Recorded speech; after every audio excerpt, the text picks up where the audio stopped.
Hal ini walaupun perkara yang mustahil untuk kita dapat diperhatikan semua orang dan semua orang agree dengan kita, itu satu perkara yang mustahil. Irda'un nas ghayatun la tudrak.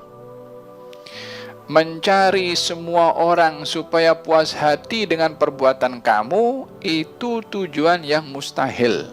Ghayatun la tudrak, yang tujuan yang tak mungkin tercapai. Bila mana ingin mencari perhatian atau ridha, puas hati semua orang. Satu cerita yang cukup masyhur, saya yakin semuanya pun kerap mendengar juga, tentang Luqman al-Hakim ketika keluar bersama dengan anaknya untuk mengajar anaknya, membawa keledai. Luqman Hakim naik, anaknya yang pegang kendali keledai. Lalu di sebuah orang yang sedang duduk di tempat laluan lah, jalan orang awam. Maka orang kata, apalah ayah ini tak ada belas kasihan kepada anaknya. Anak disuruh jalan dan anaknya masih kecil lagi. Bapaknya naik keledai. Patutnya anaknya yang naik sebagai tanda kasih sayang ayah kepada anak. Kata Luqman al-Hakim, wahai anakku, dengar orang cakap tadi? Dengar. Okey, kamu naik sekarang, aku jalan. Luqman Hakim berjalan, anaknya naik. Lalu kelompok yang lain yang sedang duduk juga. Orang-orang yang sedang duduk mengatakan, apalah anak ini, dia tak ada hormat kepada orang tuanya. Takkan orang tua berjalan, anak dia menaiki binatang atau menaiki keledai.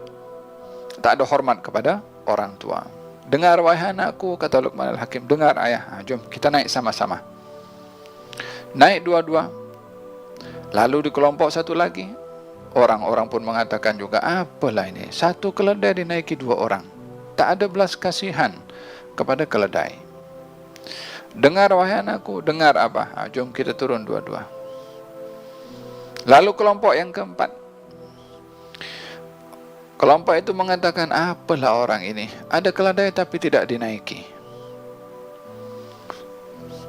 Yang belum saja keledainya di bawah, belum itu. Apapun yang dilakukan oleh seseorang tidak akan memuaskan hati semua orang. Irda'un nas ghayatun la tudrak. Memuaskan hati semua orang adalah tujuan yang tidak boleh tercapai. Oleh sebab yang demikian, bila mana seseorang mencari manzilah, mencari kedudukan di mata orang, maka dalam hal ini dia sibuk dengan apa saja yang ia lakukan, tujuannya hanya mencari perhatian orang. Yang mana hati orang itu pada hakikatnya yang kita cari perhatiannya bukan milik dia. Hatinya adalah miliknya Allah Subhanahu wa ta'ala.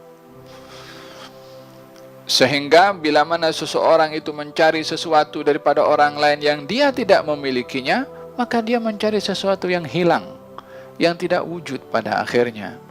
Walihada dikatakan, siapa orang yang mencari ridha orang lain pada murkanya Allah, maka Allah akan menjadikan semua orang murka kepadanya. Barang siapa yang mencari ridhanya Allah walaupun menyebabkan murka orang lain, maka Allah akan menjadikan orang lain ridha kepadanya sebab Allah ridha terhadapnya. Walihada bila mana kita mencari ridhanya Allah, mencari kedudukan di sisi Allah Subhanahu wa ta'ala yang menggenggam semua hati manusia, bahkan menggenggam segala langit dan bumi di bawah kekuasaan, adalah hanya Allah Subhanahu wa ta'ala. Maka carilah perhatian dari Allah. Carilah kedudukan di sisi Allah. Karena mencari kedudukan di sisi manusia tidak akan mendatangkan manfaat kepadanya. Bahkan manusia yang dicari perhatiannya pun tak boleh memberikan manfaat kepada dirinya, apatah lagi kepada orang lain.